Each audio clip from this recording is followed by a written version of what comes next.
لوگ حضرت مولانا الیاس رحمۃ اللہ علیہ کی قربانیوں کو یاد کرتے ہیں اور بلا شبہ یاد کرنا چاہیے، لیکن میں اکثر کہا کرتا ہوں کہ عورتوں کا جسم جس طرح پردے میں رہتا ہے اسی طرح ہماری خواتین اسلام کی قربانیاں بھی اکثر پردے میں رہتی ہیں۔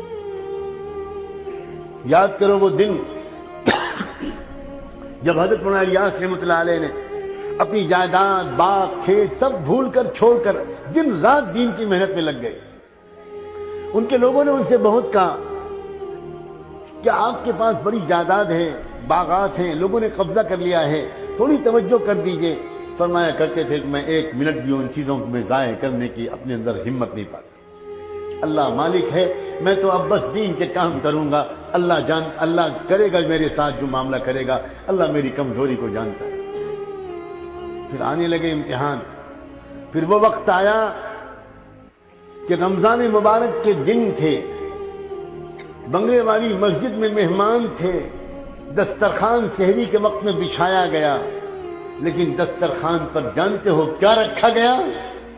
کھانے پینے کے لیے کوئی چیز نہیں تھی۔ وہیں پر ایک پیڑ لگا ہوا تھا جس میں گولر کا پھل نکلتا تھا۔ گولر کا پھل کوئی انسان نہیں کھا سکتا، یہ صرف بکرے کھاتے ہیں۔ اس گولر کو توڑ کر لگ دیا گیا دسترخوان پر، اور سحری میں حضرت مولانا الیاس رحمۃ اللہ علیہ نے اور ان کے مہمانوں نے گولر کھا کر پانی پی لیا اور دن بھر روزہ رکھا، انتظار میں رہے شاید افطار کے وقت میں کچھ کھانے کو مل جائے، ایک پیالی چائے ہی مل جائے، کچھ تو ملے گا، مگر پھر دسترخوان افطار میں بچھا اور پھر گولر اور پانی کے سوا کچھ نہیں۔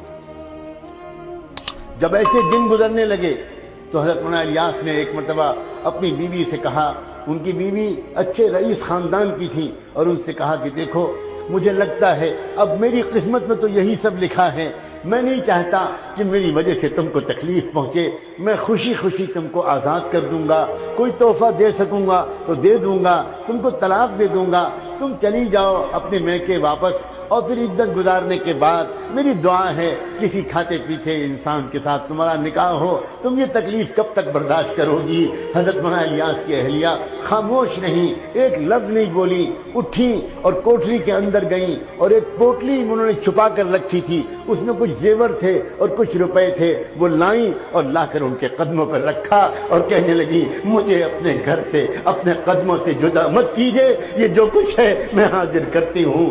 سلام ہو اس اللہ کی بندی پر، سلام ہو اس کے عزم و قربانی پر، کیا پتا اس قربانی کو قبول کر کے اللہ نے پورے دعوت والے کام کو قبول کیا۔ علماء کرام کیوں نہیں جانتے اور یاد رکھتے اس واقعے کو؟ وہ یاد کرتے ہیں حجت الاسلام حضرت نانوتوی رحمۃ اللہ علیہ کو۔ اللہ اکبر، جب یہ نام آتا ہے میرا دل چاہتا ہے میں اللہ سے کہوں اللہ میرے خاندان کی عزت و ناموس کو ان کے قدموں پر قربان کرو۔ حضرت نانوتوی معمولی شخصیت نہیں تھے، ان کی بیوی بھی ایک بہت بڑے رئیس گھرانے کی تھی۔ جب وہاں نکاح طے ہونے لگا تو حضرت نانوتوی رحمۃ اللہ علیہ نے بار بار کہا اپنے گھر کے بزرگوں سے میرا رشتہ اس گھر میں مت کریں، وہ بہت کھاتا پیتا گھرانہ ہے، بڑے رئیس گھر کے لوگ ہیں، ان کی بیٹی میرے گھر میں آ کر کیسے چین سے رہے گی؟ میری زندگی تو فقر میں گزرنے والی ہے، اس کی بیٹی پر یہ ظلم مت کیجیے۔ مگر بیٹی کا والد یہ کہتا تھا میں اپنی بیٹی کا نکاح مولوی قاسم ہی سے کروں۔ نواب تھے وہ اپنے وقت کے، اور جانتے ہو پھر کیا ہوا؟ عورتوں سے کہہ رہا ہوں خاص طور پر یہ باتیں،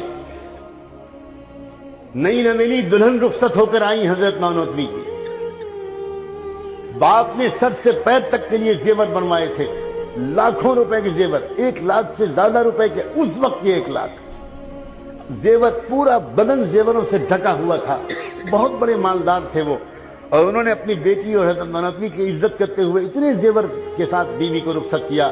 سہاگ رات ہے، پہلی رات ہے، نئی نویلی دلہن کو لے کر بیٹھے ہیں، حضرت نانوتوی اندر داخل ہوئے ایک نوجوان، اور جا کر سلام دعا ہوتی ہے، محبت کے تبادلہ ہوتا ہے، اور بدن کو زیور دیکھتے ہیں تو پہلے ایک بات کرتے ہیں کہ دیکھو اگر اجازت دو تو میں تم سے ایک بات کہوں۔ ہاں کہیے کیا بات ہے؟ دیکھو تم تو جانتی ہو، شاید تم نے سنا ہو کہ میں تو آج کل بلقان اور ترکی کے مجاہدین کے لیے گھر گھر جا کر اپنا دامن پھیلا کر چندہ مانگ رہا ہوں۔ وہاں لوگ تڑپ رہے ہیں، ان کا علاج نہیں ہو پا رہا، ترکستان کے لیے، بلقان کے لیے میں وہاں کے لیے چندہ کر رہا ہوں۔ تم کو اتنے زیور اللہ نے دیے ہیں، یہ تمہاری ملکیت ہے، میں صرف حکم نہیں دے رہا، مشورہ دے رہا ہوں۔ اگر تم یہ سارے زیور اللہ کے راستے میں دے دو تو مجھے امید ہے اللہ تم کو جنت میں اس سے اچھے زیور دیں گے۔ کیا دلہن تھی وہ کہ اس نے 1 منٹ تردد کے بغیر ایک ایک زیور اتارنا شروع کیا اور زیور اتار کر حضرت نانوتوی کے قدموں میں رکھ دیا۔ آپ کا احسان ہوگا، اس کو اللہ کے راستے میں خرچ کروا دیجیے۔